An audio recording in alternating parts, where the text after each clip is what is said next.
Hi guys, I know we're all inside for a lot of the day, which means we have a lot of time on our hands. And I thought that I would share with you some of my favorite book series because now is the perfect time to jump into a new series of books. So I thought I would go through some of the favorites that I had growing up and some of the favorites that I have from reading to kids.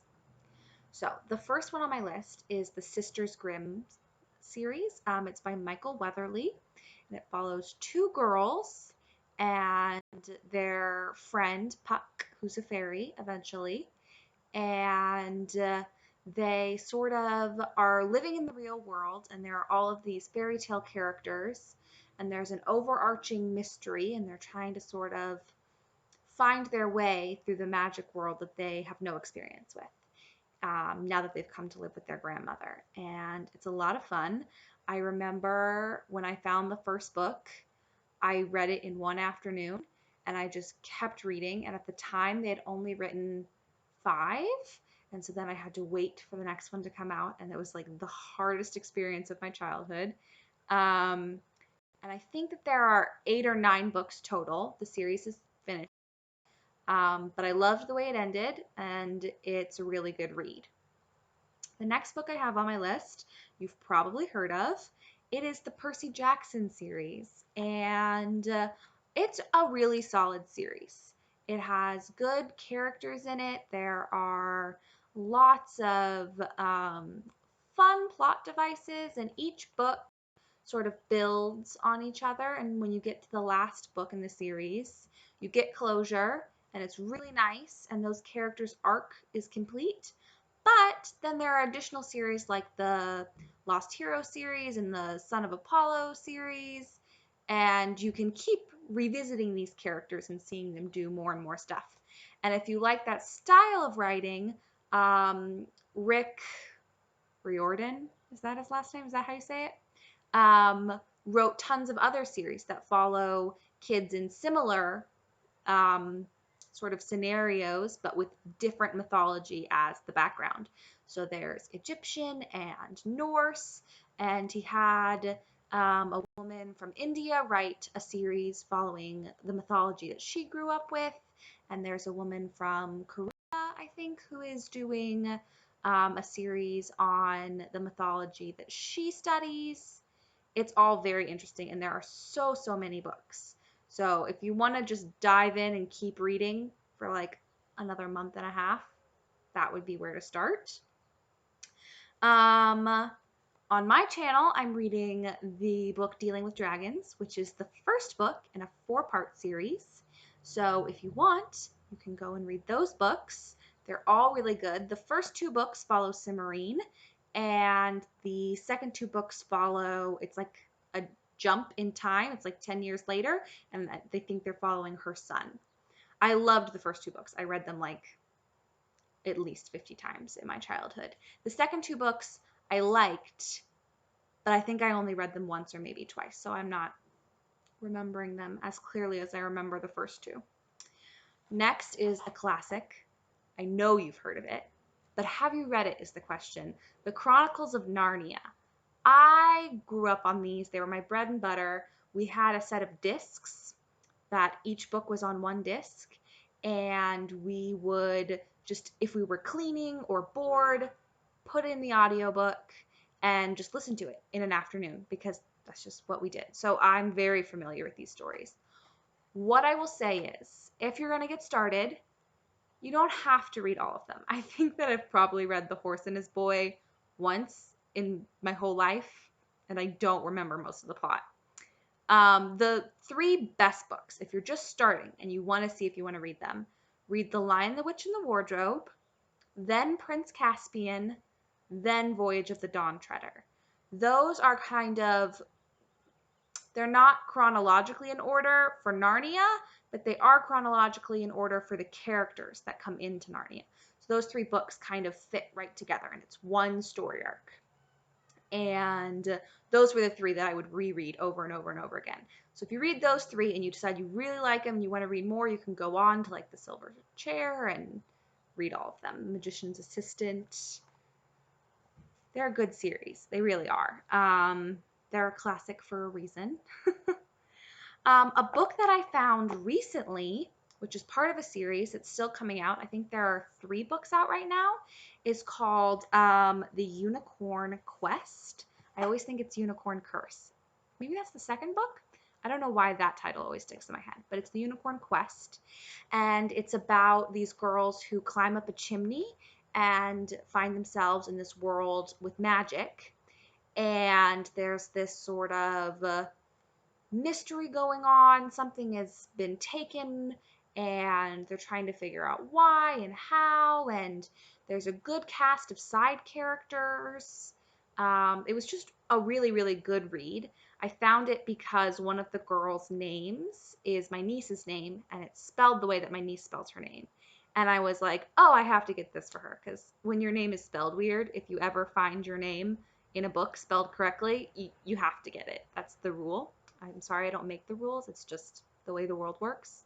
So I got it for her and I gave it to her and I said, well, let me know if you like it. And she said, oh, I really do like it. It reminds me of Sisters Grimm, which you recommended to me. You should read it. So she gave it back to me and then I read it and I agreed with her. It was really good. It did give me that same sort of feeling. So if you like Sisters Grimm, this would be one that you would also like. Let's see. Next on my list is the Spiderwick Chronicles.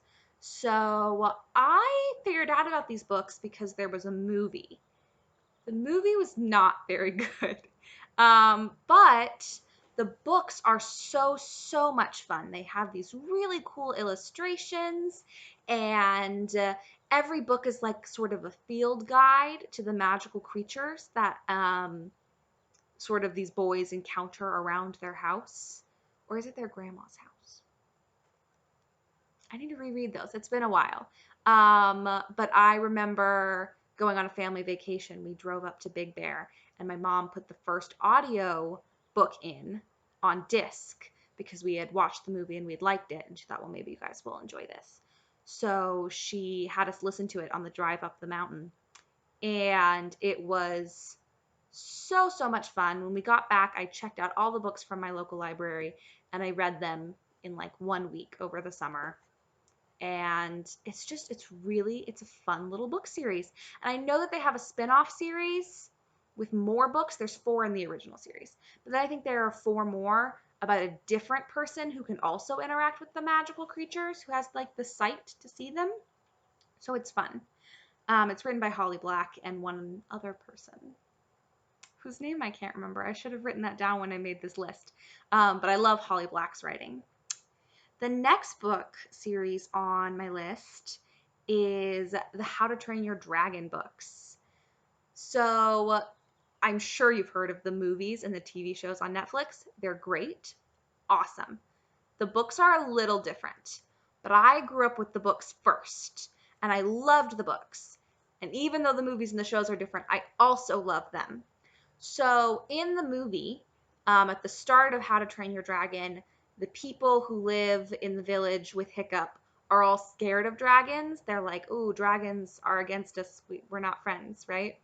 That's not what it's like in the books. The books sort of take place as though the end of the first movie has already happened.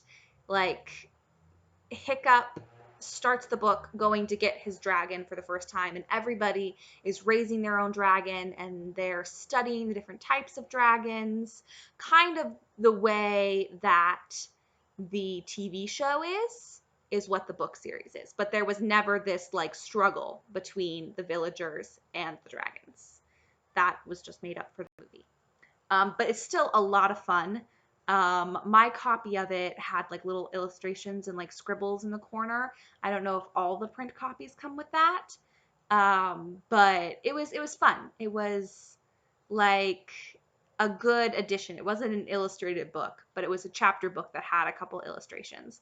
And I remember liking them because it was really gross and silly, and it was a lot of fun. The last book on my list, I will say that so many books are my favorite book. But this one really probably is my favorite book. So this series is like near and dear to my heart. My brother is named after the main character. My whole family loves this book series. And you may have heard of it. You may have heard of it under a couple different names. So the series is written by Lloyd Alexander, and he wrote a couple other classic books. But this one is the Chronicles of Prating, and it's a 5-book series. And the books are The Book of Three, The Black Cauldron, The Castle of Lur, Terran Wanderer, and The High King. Disney made a movie about the Black Cauldron, so a lot of people know it as that. The High King won a Newbery Award, so a lot of people were assigned to read that one in school, and it was just the last book of the series, not the whole series, which doesn't make sense to me at all, because like you don't know any of the characters or what's going on. And then a lot of people also call it the Book of Three, which is the first book, which confuses people because it sounds like you're saying it's book 3, but book 3 is the Castle of Lur. So it's all very circular. Um, we read this twice every year, the whole series, at least. It is a Rhodes family classic. It follows Taryn of Caer Dalbin, who is an assistant pig keeper, to an oracle pig, which is a pig that can tell the future. And he dreams of being a hero, an adventurer, and he sort of ends up haphazardly falling into this magical kind of quest. And he meets a lot of great people along the way, and it is genuinely so much fun, and it's so heartwarming, and it's the best hero's journey story that I've ever found in middle grade and young fiction. I love it. I highly recommend it. The names are weird. It's sort of Celtically based, so the spellings are super tricky. It's maybe a book that's better read to kids. So if you listen to the audiobook for the first time and then you read the book on your own, or if you like whisper sync it on a Kindle so that you can hear what they're saying as you're reading, that might be easier. But it's totally worth it. It's a great story. I still reread it like once every couple of years. It's truly so much fun. That's all that I have today, but I think I'm going to do another list of standalone books that aren't part of a broader series, but are still great to read, because all books are great to read. And I want to share my favorites with you guys, so you can tell me if they're your favorite. And if I missed a series that you love, you should put it in the comments, and then maybe I'll read it and I'll tell you what I think. I hope you guys all stay happy and safe as a helicopter flies over my house, and that's probably going to mess with the audio, but it doesn't matter. I'll see you next time. Have a good day. Goodbye.